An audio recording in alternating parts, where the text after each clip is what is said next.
Année 2016, année d'élection présidentielle au Bénin, année de rupture. Rupture d'avec entre autres d'acides pratiques, tels l'aride culte de la personnalité, l'avide populisme présidentiel et gouvernemental, la putride décadence des pouvoirs d'État due aux défaillances du système, le fétide ethno-clientélisme érigé en règle de gouvernance, la placide manifestation du népotisme politique dans toute l'administration publique, les cupides détournements opérés en toute impunité, les impavides éléphants blancs décimés à travers le pays, les intrépides et tonitruantes sirènes précédant les cortèges pluriels de véhicules autour des ministres et autres autorités.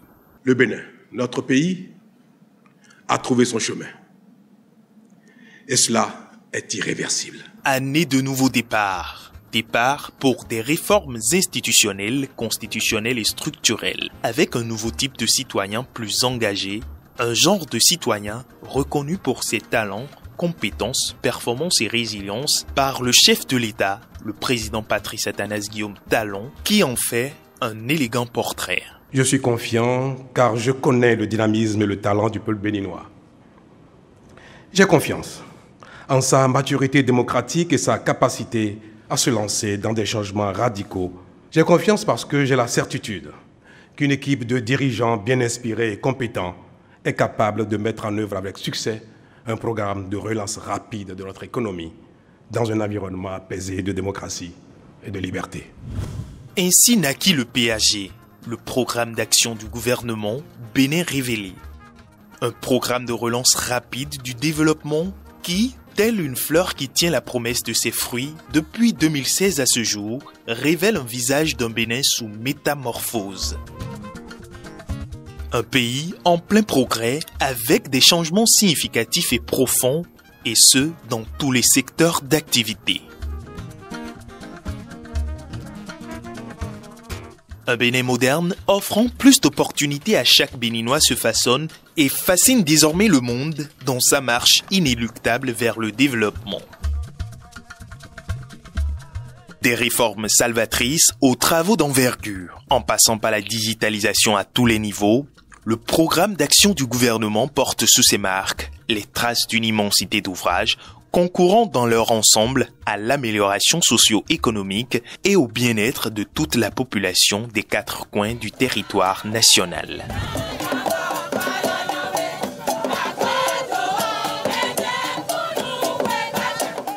Le Bénin, terre de culture et d'histoire, a placé l'art, la culture et le tourisme au cœur de son développement. La vision sur le secteur tourisme, culture et art ne peut pas être détachée de la vision globale.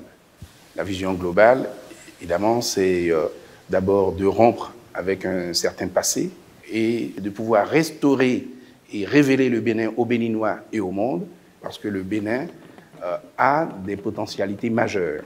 Et la réponse budgétaire à cette ambition du Bénin, c'est 1250 milliards de francs CFA qui sont consacrés au secteur tourisme, culture et art sur la décennie.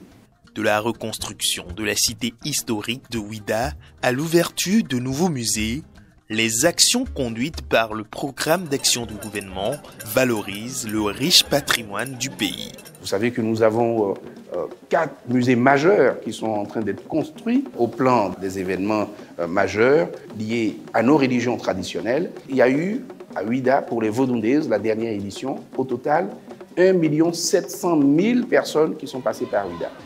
Au plan économique, au plan financier, ça va forcément impacter le Bénin, ça va impacter notre PIB, et c'est ça qu'on appelle le tourisme.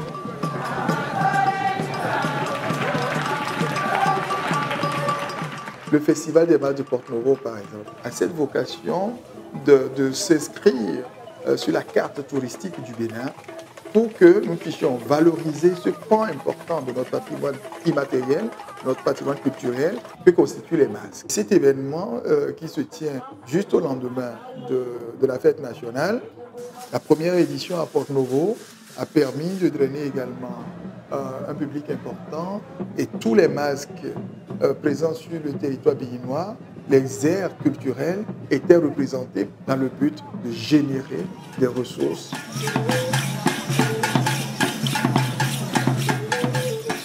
Avec le succès retentissant et sans pareil du retour des 26 trésors royaux, le gouvernement béninois a su raviver la fierté nationale, faisant de cet événement un retour à la source pour tous les citoyens.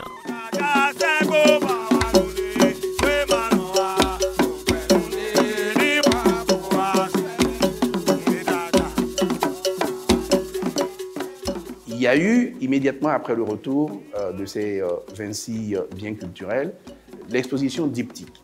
Alors, l'exposition diptyque qui a été une réussite exceptionnelle, un moment de fierté pour l'ensemble du peuple béninois, du nord au sud, de l'est à l'ouest, et qui a montré à quel point les Béninois tenaient à leur patrimoine. Au-delà des Béninois, nous avons 78 nationalités de tous les continents qui, à cette occasion, ont visité le Bénin. Après ce moment de l'exposition diptyque, nous sommes passés à l'itinérance pour projeter un peu cette révélation du Bénin à travers le monde. Cette dynamique artistique et culturelle fait rayonner le Bénin bien au-delà des frontières. Pour la première fois, le Bénin a eu un pavillon propre à la Biennale de Venise qui est l'un des plus grands événements mondiaux en matière d'art contemporain. Et ça a permis justement de présenter les facettes qui sont celles du Bénin en matière d'art contemporain. Le Bénin était représenté par 4 artistes, 2 femmes et 2 hommes, et également des artistes de la diaspora et ceux qui sont installés au Bénin étaient représentés.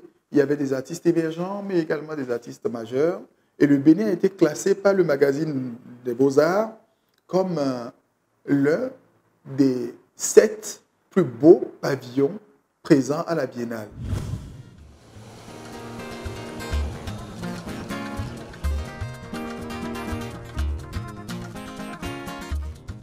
L'action publique dans le secteur agricole était marquée par une faible efficacité et efficience en raison de la non-séparation des fonctions régaliennes et de promotion des filières pour la définition des objectifs de production. Avant 2016, l'administration de l'intervention publique au profit du développement agricole se passait à travers les institutions que nous appelions les escadères, les centres d'action régionaux pour le développement rural, qui étaient investis à la fois des fonctions de promotion et aussi des fonctions de régulation, de contrôle. Il y a aussi que l'intervention publique pour appuyer le développement des filières agricoles était concentrée sur quelques filières seulement, notamment le coton. Alors, en 2016, le gouvernement a pris comme option principale de promouvoir la diversification de nos filières.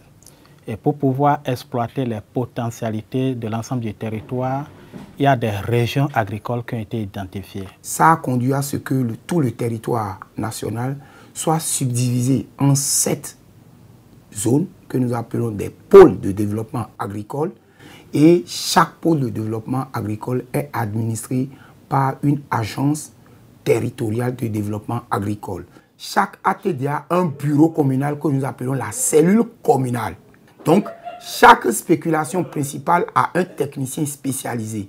De sorte que, de plus en plus, ils ont un profil plus pointu et peuvent répondre de façon plus efficace aux sollicitations des agriculteurs. On a élaboré des programmes nationaux de développement filière où chaque année, il y a des ressources sur budget national dans nos propres forces qui sont mises à disposition et 86 milliards sur 2019 à 2023. Ainsi, le gouvernement a redynamisé et repensé le financement agricole au Bénin, concrétisé la mécanisation agricole avec l'amélioration de l'accès au marché des produits agricoles. En moyenne, depuis 2017 jusqu'en 2024, c'est au moins 10,8% du budget national qui est consacré à l'agriculture. Ce qu'on a aussi noté, c'est que les initiatives privées maintenant sont vraiment financées. Le gouvernement, de façon responsable, a élaboré une politique de subvention aux engrais. Si bien que les producteurs ont pu acquérir les engrais, par exemple, à 14 000 francs le sac de 50 kg, alors qu'au prix réel, c'est de 25 à 28 000 francs le sac de 50 kg. Au-delà de cet accompagnement important pour les engrais, les accompagnements pour avoir des semences de qualité qui permettent d'augmenter les rendements ont été également l'objet du financement du gouvernement. Pour la campagne que nous sommes en train de dérouler, par exemple, c'est environ 6 milliards qui sont mis pour financer l'accès aux semences de qualité. Sur ma superficie, j'ai commencé par planter des anacanes aussi que vous voyez devant moi ici. Déjà, ça porte de fleurs en moins de 2 ans. C'est des plants que vous pouvez avoir à 600 francs l'unité, mais nous on a pris à 100 francs. Ça veut dire que c'est subventionné de 500 francs par l'État. Donc en réalité c'est une bonne chose, c'est très bon.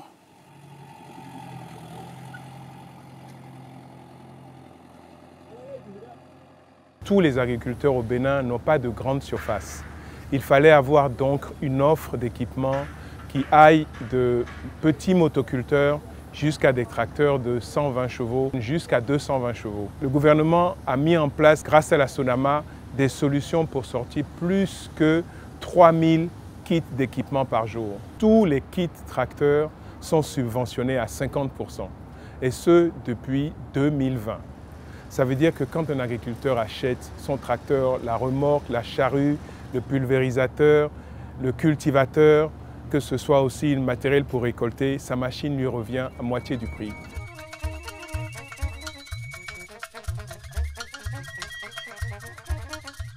Les investissements, ce n'est pas que ça. C'est aussi la possibilité pour les agriculteurs, grâce au FNDA, d'aller de l'avant en allant faire des prêts. C'est aussi les centres d'appui technique, les hommes sur le terrain, les mécaniciens formés, les tractoristes formés. Et c'est tout ça qui fait que notre mécanisation avance très vite. Alors, si je prends par exemple le cas du FNDA, qui a repris bien sûr donc là du service, et depuis 2020, c'est à peu près 81,2 milliards qui ont été injectés dans le secteur agricole à travers le FNDA. Les performances réalisées sur les principales filières agricoles et sous-secteurs parlent d'elles-mêmes. Aujourd'hui, au niveau de toutes nos filières, la production a considérablement augmenté. Donc, si je prends la filière anacarde, nous avons multiplié par 2,5 la production d'avant 2016. Donc, qui en 2016 était de 82 300 tonnes, nous sommes passés à 204 000 tonnes en 2023.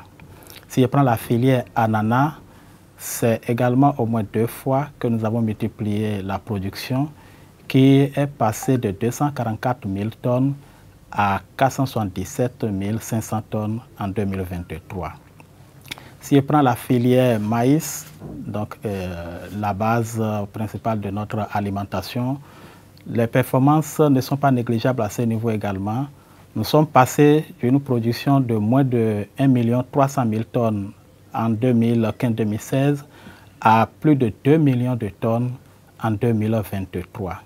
Si je prends le riz de 204 000 tonnes en 2015-2016, nous avons atteint en 2022 525 000 tonnes. Le coton également, nous n'avons pas baissé les bras. Et les performances ont été également remarquables à ce niveau parce qu'en 2015-2016, on était à une production de 269 000 tonnes. En 2021, déjà, on a atteint un pic de 766 000 tonnes. Et sur la période de 2016 à 2023, c'est une production moyenne annuelle de 641 000 tonnes. Cela fait que depuis 2019, le Bénin est le premier pays africain producteur de coton. Et cette reconnaissance-là a fait qu'en octobre passé, président le 7 octobre, il y a eu au Bénin ici la 6e édition de la Journée mondiale de coton, où tout le monde a apprécié les efforts que fait le Bénin.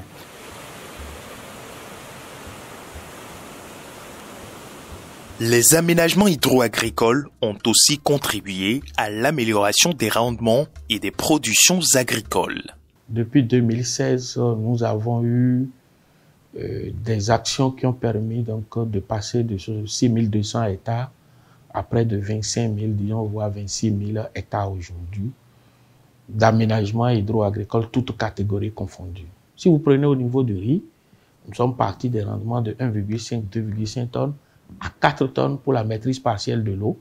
Et puis pour donc la maîtrise totale de l'eau, nous sommes passés de 4 tonnes à l'hectare pour aller jusqu'à 8 tonnes à l'hectare à des endroits. Il y a des producteurs aujourd'hui à Malanville qui maintiennent ce score de 8 tonnes à l'hectare. En moyenne, ça fait à peu près 6 tonnes de riz paddy à l'hectare. C'est des exploits. Et c'est ça qui fait que nous constatons un peu que la production est excédentaire. Avec les performances en matière d'élevage et de pêche, le gouvernement s'aligne considérablement sur sa volonté d'assurer l'autonomie alimentaire à toute la population béninoise. Le sous-secteur de l'élevage bénéficiait déjà de 2 projets phares, notamment le projet de développement des filières lait, viande et œufs de table, mais également le projet de sédentarisation des troupeaux de ruminants. Ces réformes, notamment au niveau de la gestion de la mobilité, ont commencé par porter leurs fruits. Vous avez la disponibilité des ressources fourragères locales. Vous avez également la réduction drastique des conflits entre agriculteurs et éleveurs. Aujourd'hui également, nous disposons des produits frais de qualité. Nous avions réduit notre dépendance des importations. De 20, nous sommes passés à près de 50%.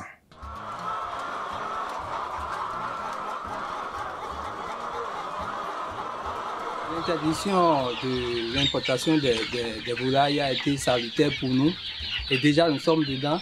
Ça nous permet quand même d'agrandir, de faire beaucoup d'élevage de poulets. Sur place, c'est ce que vous voyez déjà. Nous avons déjà des coquelicots qui évoluent. Ça facilite aussi les ventes sur le marché.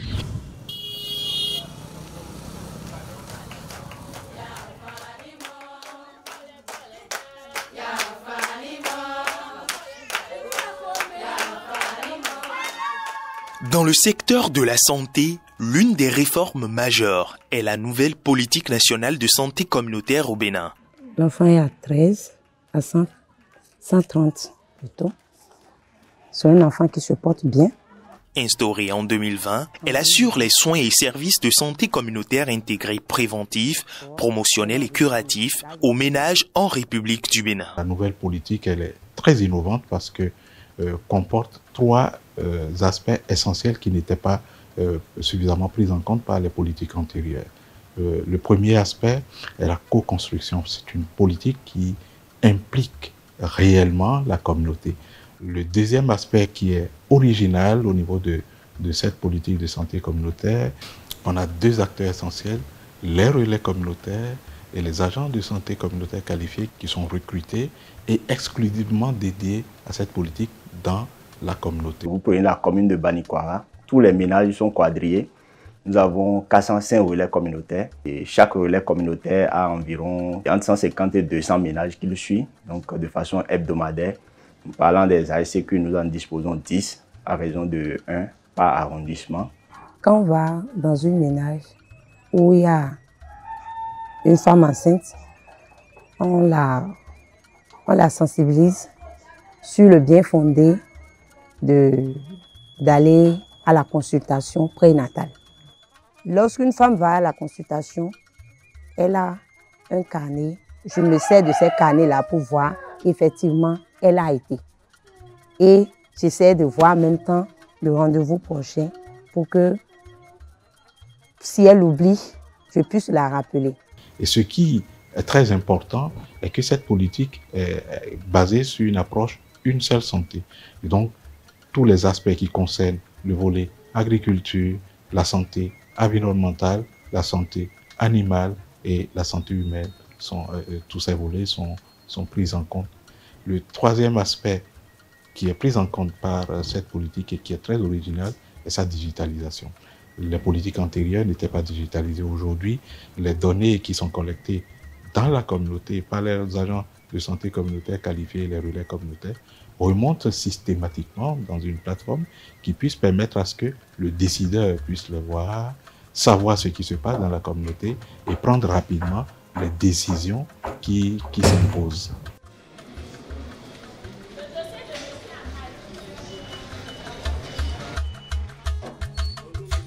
Aujourd'hui, au Bénin, la chirurgie cardiaque n'est plus un rêve, mais une réalité. Opérer un Béninois à l'extérieur, le coût qu'on y consacre peut permettre d'opérer 2 ou 3 localement. Donc dans cette perspective-là, le gouvernement béninois a décidé de prendre en charge tous les Béninois adultes qui ont un besoin de chirurgie cardiaque. Ceci de façon gratuite. Et donc, depuis 2021, tout Béninois, où qu'il soit, qui a une maladie du cœur et qui nécessite une chirurgie, est identifié par nous, évalué par nous et pris en charge sans aucun franc.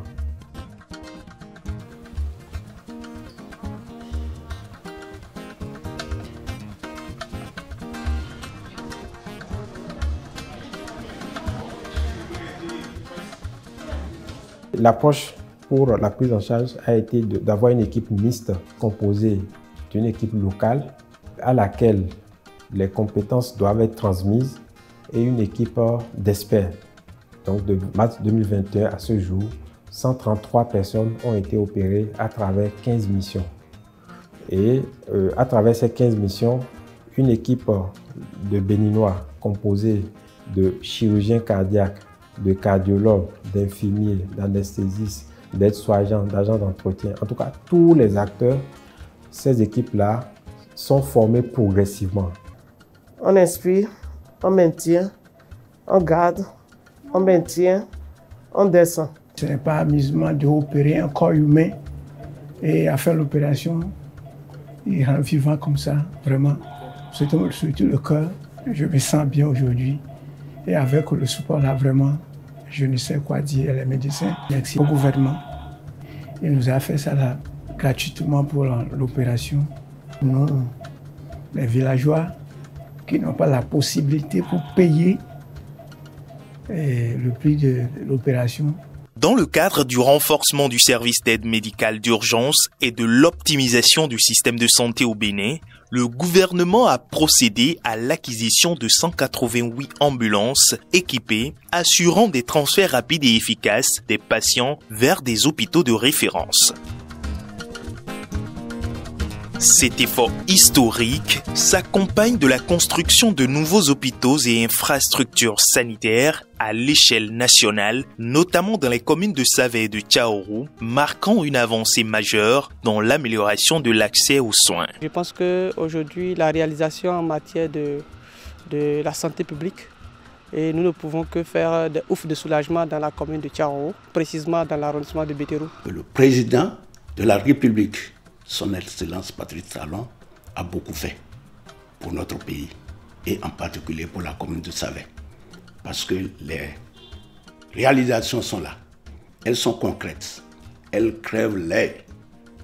Et ma foi, tout cela, c'est pour le bonheur de notre peuple.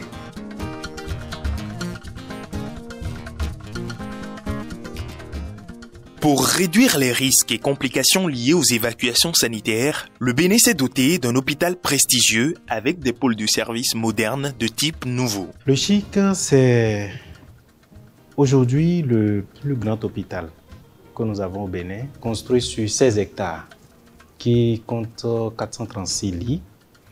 On y trouve 18 spécialités et sur les 18 spécialités, on les a réparties en 9 pôles. Donc c'est cet hôpital qui est construit dans le but de réduire les évacuations sanitaires, principalement, d'étoffer le plateau technique, je vais dire le plateau d'offres de soins et de services de santé, et qui vise en troisième lieu à réduire les inégalités, les inéquités en termes d'accessibilité aux soins de santé de haute spécialité.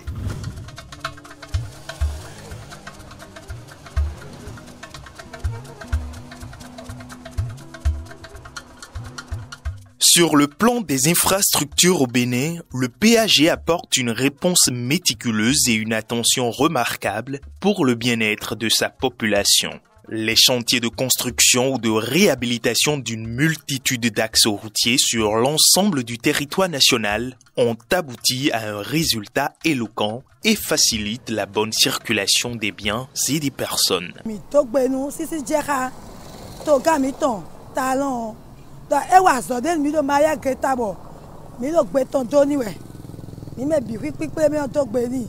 Do e bla le lo mi e bo wa. Ali de e blo nu mi yo lo. Da yo si me mi no fi.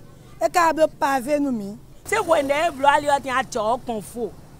Pate yo keke no bo jawe o hu tu e so no ho a. Mo da yo mi na no fi o ti e lo jadi on sin le toto le no de kwa. O mi no do gbe ti atiyan.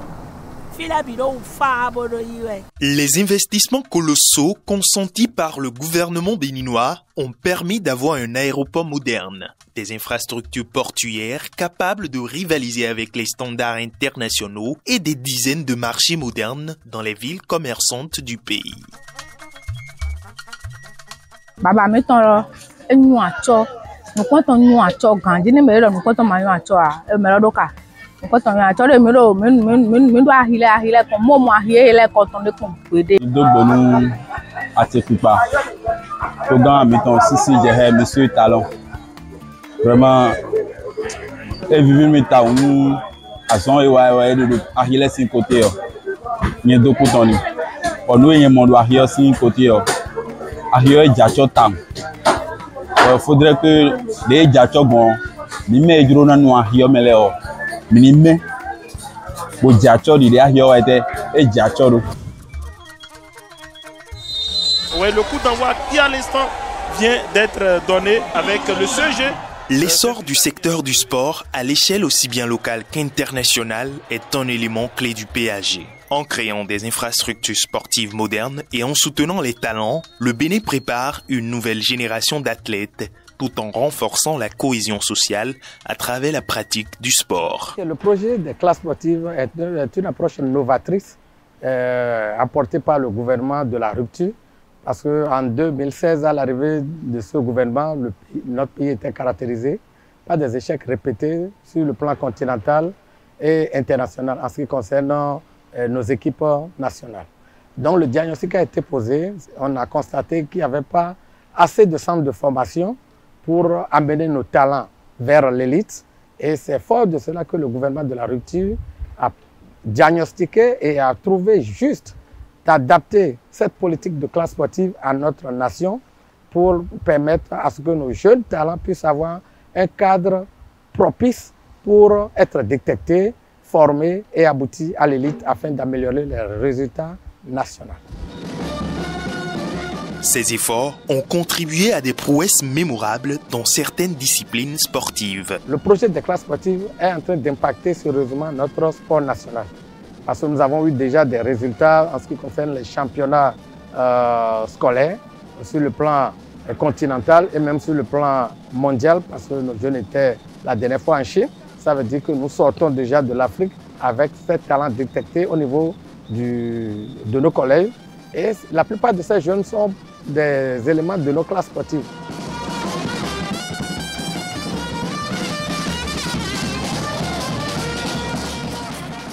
Premier match, on a fait 1-0 contre la Côte d'Ivoire. Le second match, on a fait 4-0 contre le Togo. Le troisième match, 7-0 contre le Niger. La finale, on a fait 1-1. Et on a joué le tir au but contre le Burkina Faso. On a fait 3-2. Le sport, la santé, le sport, la santé. En dehors des classes sportives, le gouvernement développe, à travers le ministère des Sports et le ministère de l'Enseignement maternel et primaire, le projet Synergie basé sur les plus petits. J'ai fait le saut, la course, le lancer de balle. Je suis content d'être venu ici. C'est un projet novateur, reproductible, fondé sur le développement psychomoteur, social et affectif des élèves, des enfants de 0 à 10 ans. Et ce projet va introduire un nouveau paradigme, c'est-à-dire un changement au niveau de la politique nationale éducative et sportive. La mise en œuvre de la pratique à travers la construction des infrastructures va permettre de détecter des talents précoces et de les orienter après les classes sportives. Nous sommes passés à au moins 2 classes sportives par commune. Au départ, c'était une classe, mais nous sommes déjà à la phase d'extension. D'ici quelques années, nous allons constater un véritable changement au niveau d'abord du nombre de pratiquants et au niveau de la qualité des jeunes talents que nous aurons.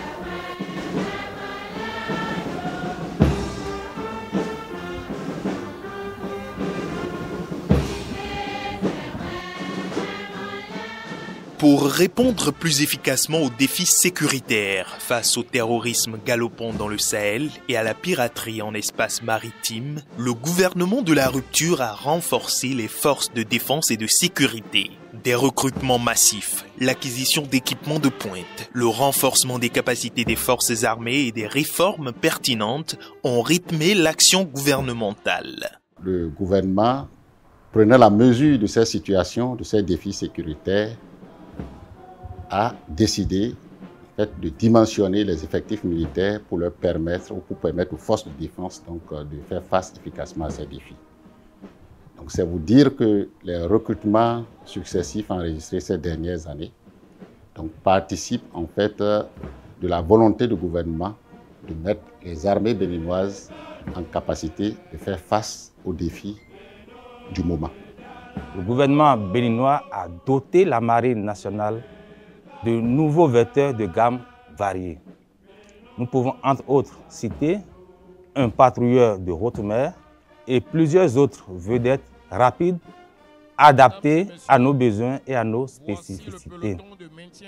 Ces différents moyens permettent à la marine nationale de contrôler toute sa zone économique exclusive et d'être plus présent en mer et de faire des projections en profondeur en vue de répondre à toute éventualité. S'agissant de la flotte existante, le gouvernement a entrepris le carénage à Lagos pour remettre à neuf tous les patrouilleurs de la marine nationale. Et enfin, le gouvernement a mis en place un système de détection et d'observation sophistiqué, électronique, performant, qui couvre toute notre façade maritime d'est en est et en profondeur, qui nous permet de détecter tout acte illicite dans nos eaux. Né d'une volonté transversale en 2018, ce système ultramoderne de surveillance est opérationnel depuis 2020 sous la coordination de la préfecture maritime du Bénin en charge de l'action de l'État en mer. En sécurisant en temps réel la façade maritime et le transport maritime, le Bénin crée un environnement plus sûr pour les usagers de ses frontières côtières. Grâce à cette avancée, aucune attaque de navire n'a été enregistrée dans les eaux territoriales béninoises depuis lors, renforçant ainsi la confiance des investisseurs étrangers et positionnant le pays comme un hub maritime sécurisé en Afrique de l'Ouest. Nous sommes un pays côtier, donc il y a beaucoup d'opportunités par la mer. Et donc c'est l'une des priorités du gouvernement de sécuriser nos espaces maritimes, de protéger les usagers de la mer et donc d'offrir cet environnement sécurisé pour permettre d'attirer les compagnies maritimes. Par le passé, nous avons eu des bribes d'équipement, mais aujourd'hui, le gouvernement s'est résolument tourné vers l'acquisition d'équipements qui lui permettent de régler ces problèmes de sécurité en bonne conscience à partir de nos besoins. Et nous avons identifié nous-mêmes les équipements qu'il nous faut pour pouvoir atteindre des objectifs fixés par le gouvernement en matière de sécurité maritime.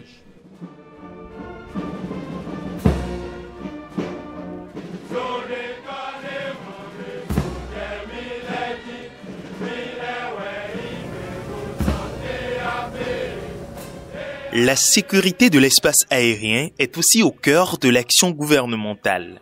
Le gouvernement actuel a littéralement transformé l'armée de l'air d'une situation de 0 aéronef en état de navigabilité il y a quelques années. Aujourd'hui, nous avons un parc aéronef de plus de 20 aéronefs. Et là, je ne compte pas les drones qui font aussi partie des matériels majeurs de l'armée de l'air. Avec tous ces aéronefs, nous arrivons à assurer la partition qui nous revient dans la défense de notre territoire et dans les missions de sécurité intérieure. Outre les mesures générales prises par le gouvernement pour améliorer les conditions financières en fait, du personnel de l'État, civil comme militaire, il y a eu beaucoup d'efforts d'amélioration en ce qui concerne spécifiquement le personnel militaire. Et ces améliorations sont allées beaucoup plus dans le sens de la modernisation du cadre du travail, la modernisation continue des casernes, mais aussi par la dotation en fait, ou la mise à disposition de logements modernes en fait, au profit de la troupe. Cela a commencé par les garnisons proches d'ici et c'est un effort qui sans doute s'étendra aux autres garnisons du Bénin. Il faut ajouter qu'il y a eu une réglementation récente qui a été prise en fait concernant les personnels militaires victimes en mission commandée.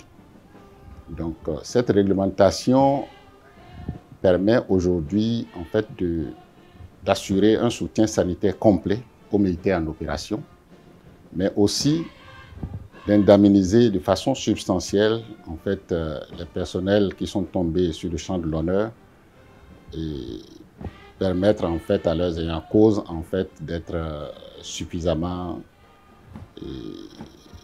pris en compte par l'État.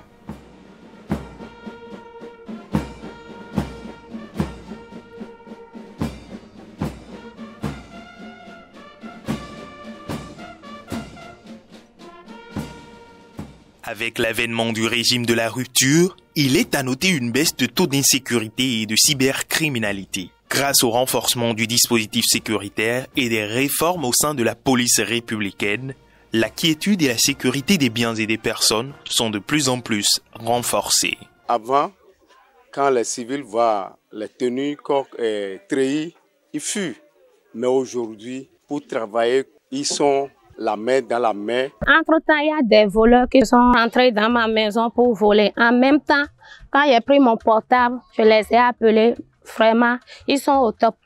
Et ils font des patrouilles chaque nuit. C'est à cause de cela que dans notre quartier, maintenant, on est un peu en l'aise, on dort tranquillement, on sort la nuit. Bon, il n'y a pas de problème. Partout où on est, il n'y a pas la sécurité, on ne peut rien faire. C'est vraiment très très bien ce qui se passe aujourd'hui. Nous remercions vraiment la police pour tout ce qu'elle fait pour nous.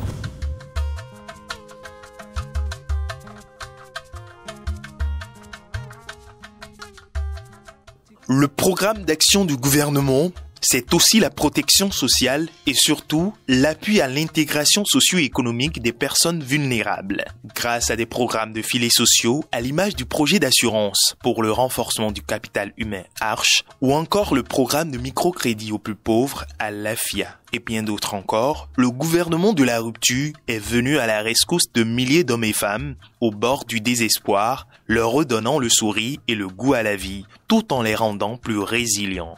À l'hôpital, si c'est soin ou bien c'est quelque chose, on nous donne ça simplement.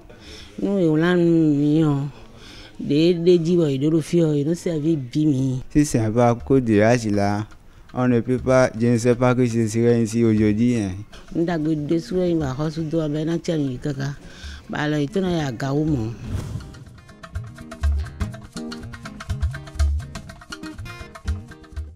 Sur le plan de la diplomatie, le Bénin a solidifié et dynamisé ses rapports avec les pays de la sous-région et entretient des coopérations bilatérales et multilatérales avec plusieurs pays du monde pour favoriser les investissements fructueux et des appuis techniques dans divers secteurs de développement. Quand on parle de pays bien gérés, de pays où il y a une bonne gouvernance aujourd'hui, de pays qui tiennent compte de l'amélioration des conditions de vie de leur population aujourd'hui, si on doit citer 3 pays en Afrique, on citera le Bénin. Et nous devons être fiers de cela.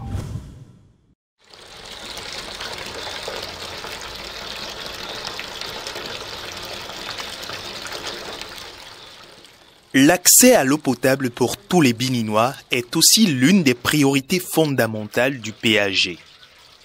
Grâce à de nombreux programmes, le Bénin est passé en milieu rural d'un taux de couverture de 42% à 69% à la fin de l'année 2020.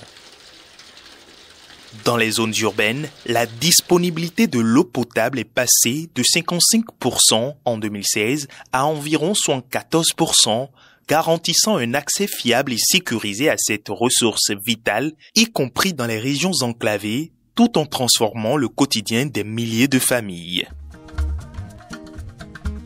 Aujourd'hui, 7 Béninois sur 10 bénéficient d'une eau de qualité. Depuis 2016, on a senti vraiment un changement au niveau de l'eau.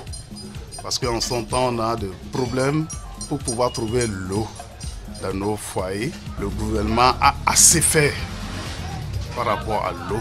Depuis 1 an, 2 ans maintenant qu'on nous a fait un château, nous sommes gâtés. On trouve de l'eau paisiblement. Il n'y a plus de manque d'eau. Et nous bénissons le Seigneur. Et on remercie beaucoup le gouvernement de M. Talon. L'eau est claire et nous buvons ça avec vraiment l'amour même. Nous sommes super émerveillés par ce qu'on a actuellement. La qualité de l'eau, super. On ne peut que remercier le gouvernement actuel pour ce qu'il nous a fait. Le Bénin déploie des efforts importants pour garantir un accès fiable à l'électricité pour ses populations. Grâce à l'extension de la capacité électrique, la construction de nouvelles centrales et le développement des énergies renouvelables, de nombreuses régions bénéficient désormais d'une fourniture constante d'électricité. Le taux d'autosuffisance énergétique a progressé, passant de 59,40% en 2016 à 60,37% en 2021, une amélioration qui se poursuit chaque jour.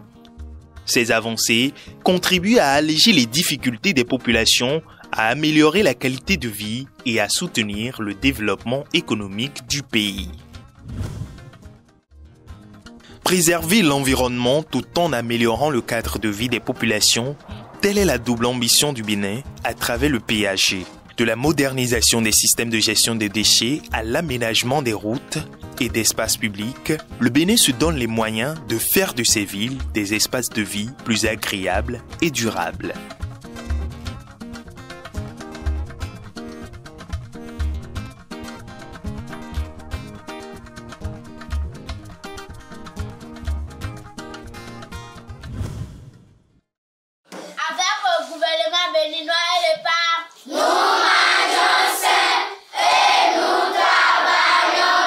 Un peuple qui veut se développer doit pouvoir assurer l'éducation de ses enfants.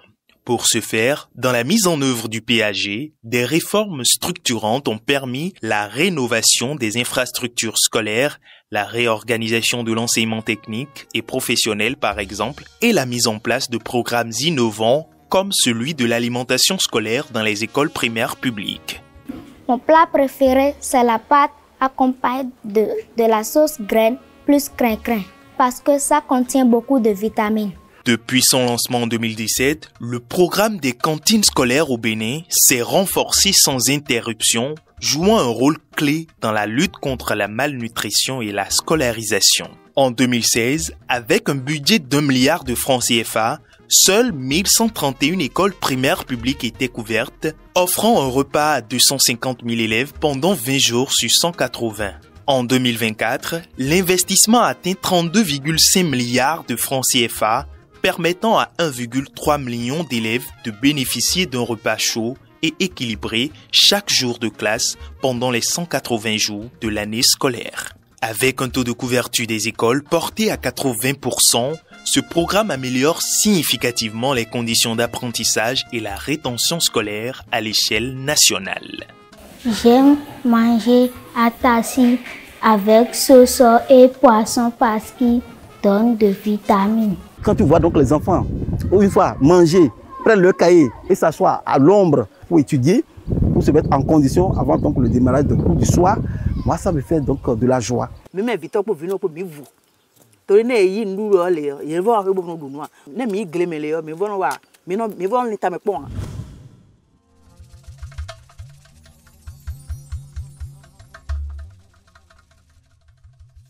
Avec l'opérationnalisation de la GDIZ, le Bénin a révolutionné son industrie et promeut la mise en valeur de la production locale. Cette nouvelle dynamique est créatrice d'emplois, surtout pour les jeunes et les femmes. J'ai eu l'information d'Azoli à travers la radio Mono La Voix de l'Okosa. Et il disait d'aller nous faire inscrire dans les antennes de l'ANPE ou dans les mairies.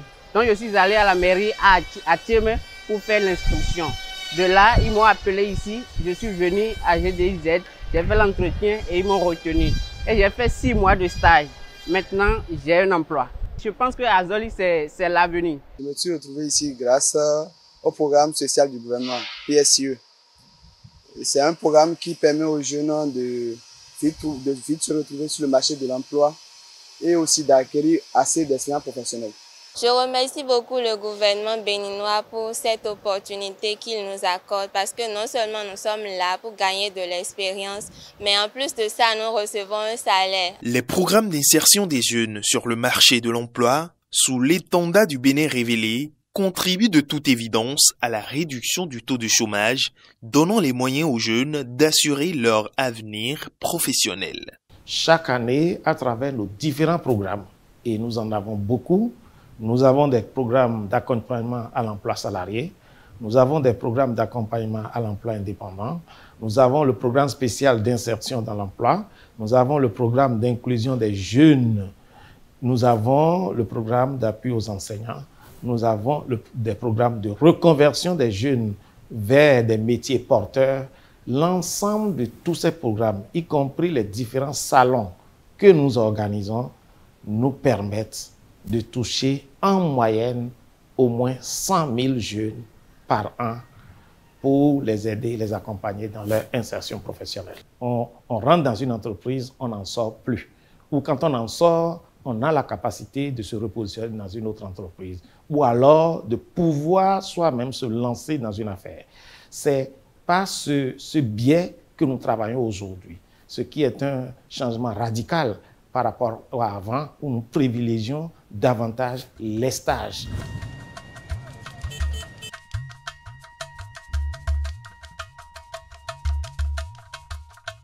Pour moderniser l'administration publique afin d'optimiser l'accès à un large éventail de services pour les citoyens, le gouvernement a concrétisé la dématérialisation des services publics à travers la généralisation des e-services. Il y a des centres communaux de services publics qui sont mis en place aujourd'hui. Au niveau de ces centres communaux, vous pouvez payer une facture d'eau en ligne. Vous pouvez tirer votre fiche de paye. Vous pouvez tirer également les actes de carrière, les fiches de pension. Il y a une multitude de services qui est mise en ligne et qui sont disponibles sur le portail national des services publics. Je suis venu pour faire la demande d'un acte, précisément de mon certificat d'identification personnelle. Je suis servi en un clin d'œil. C'est ça qui m'a tellement réjoui. Ça n'a rien coûté pour moi. Et le centre est très proche de nous et ça nous a réduit aussi les dépenses et le temps aussi. Je suis venu au centre communal de services publics, installé à la mairie de l'Okosa ce matin pour venir payer ma facture de solaire. Je viens de payer ma facture, vraiment, c'est très bien passé. Très content. Dans la fonction publique, aujourd'hui au Bénin, la digitalisation est au cœur de toutes les actions et réformes, qu'il s'agisse de l'organisation des concours de recrutement ou autres procédures, participant ainsi à la célérité de l'administration, à la transparence et à la bonne gouvernance. Ce qui caractérise l'organisation des concours de recrutement de la fonction publique depuis l'avènement du président Patrice Talon en 2016, c'est la transparence et l'égalité des chances à tous les citoyens béninois. Dans le passé, la durée moyenne entre la phase de la composition et la proclamation des résultats était de 6 mois environ. Aujourd'hui, elle est de 2 semaines. Les efforts du gouvernement se sont traduits aussi par l'apurement des arriérés de salaire, la revalorisation du point indiciaire et des salaires avec l'augmentation du SMIC et la défiscalisation des faibles salaires. En 2024, 164 milliards de dettes ont été apurées sur les 180. Il y a eu l'augmentation d'abord du SMIC, salaire interprofessionnel minimum garanti, qui est passé de 40 000 à 52 000. Donc, en dehors de cette revalorisation des salaires, les impôts à payer ont baissé, ce qui permet d'améliorer le revenu net du travailleur. Quant aux aspirants au métier de l'enseignement, les actions menées s'inscrivent dans la volonté d'assurer plus de sécurité, non seulement à ces agents, mais aussi à leurs ayants droit. Pour le gouvernement, avec ce programme d'aspirants au métier d'enseignant, a permis à l'instituteur qui était au plus à 60 000 d'avoir aujourd'hui un salaire supérieur à 80 000. Ils bénéficient des allocations familiales. Ils sont déclarés au niveau de la sécurité sociale, ce qui leur garantit une retraite. Le programme d'action du gouvernement PAG a œuvré pour l'amélioration de la gestion des carrières et de la remise automatique de livrets de pension, y compris aux travailleurs du secteur privé, avec la liquidation des pensions sans interruption de revenus. Il y a un système qu'on appelle le fichier unique de référence de la programmation des effectifs des agents de l'État qui est implanté au niveau du ministère du Travail et de la fonction publique. Grâce à ce fichier, les données des agents de l'État administrés à la retraite sont déjà disponibles et sur cette base-là, nous éditons les actes d'admission à la retraite sans qu'aucune pièce ne soit réclamée à l'agent de l'État admis à la retraite. Avant 2016, lorsqu'on produit un acte au ministère de la fonction publique, les intéressés eux-mêmes viennent chercher ces actes pour aller au ministère de l'économie et des finances avant d'avoir l'incident financier. Donc on a mis en place, à partir de 2016, une interface d'échange automatique entre le système de gestion des ressources humaines et le système de paye. Grâce à cette réforme, l'agent de l'État admis à la retraite ne produira plus de pièces avant d'entrer en possession de ses actes d'admission à la retraite et la pension est liquidée le premier jour du mois qui suit la date de départ à la retraite de l'agent de l'État. Aujourd'hui, la liquidation automatique, c'est-à-dire le service de la première pension, le mois suivant le mois de la retraite, est devenu également une réalité au niveau de la Caisse nationale de sécurité sociale. J'étais admise à la retraite depuis le 1er octobre 2023 et arrivé ici aujourd'hui, j'étais très contente d'avoir le livret de pension parce que ce n'était pas ce qui se faisait. Avant, ça datait avant que vous n'ayez ce livret. Comme ça, vous allez souffrir. Déjà un mois après, j'ai déjà le carnet et je peux déjà commencer par jouir de mes droits à la retraite. Afin d'augmenter le pouvoir d'achat des agents retraités, le gouvernement a adopté le 13 septembre 2023 une mesure de revalorisation des pensions. Le gouvernement a pris la décision en septembre, mais a remonté l'effet de cette décision au 1er janvier 2023. Cela a induit, bien naturellement, des rappels de pension, des rappels conséquents de pension au profit des pensionnés. Nous avons progressivement procédé à la généralisation du paiement des droits par les virements bancaires classiques, par les GSM et, voilà, et par les institutions de microfinance. On tire chapeau aux réformes, on dit chapeau à notre gouvernement pour cette initiative prise. Le chemin parcouru est immense. Grâce aux réformes et aux investissements du PAG de 2016 à nos jours, le Bénin s'est indubitablement métamorphosé et continue à se révéler au monde. Chaque secteur d'activité contribue à faire du pays une nation plus résiliente et compétitive, soucieuse du bien-être et de l'amélioration des conditions de vie de ses populations. Nos succès sont incontestables dans tous les domaines. Cotonou vient d'être classée première ville la plus propre de l'Afrique de l'Ouest et 6e de toute l'Afrique. Le Bénin vient d'être classé par les organismes spécialisés parmi les 25 destinations touristiques les plus prisées au monde pour l'année 2025. Cet état d'esprit, j'en ai la conviction, a inspiré nos guépards dans leur campagne de qualification pour la Coupe d'Afrique des Nations de football édition 2025, et il leur a permis de surmonter les difficultés, même lorsque cela paraissait impossible, pour revenir sur le devant de la scène continentale.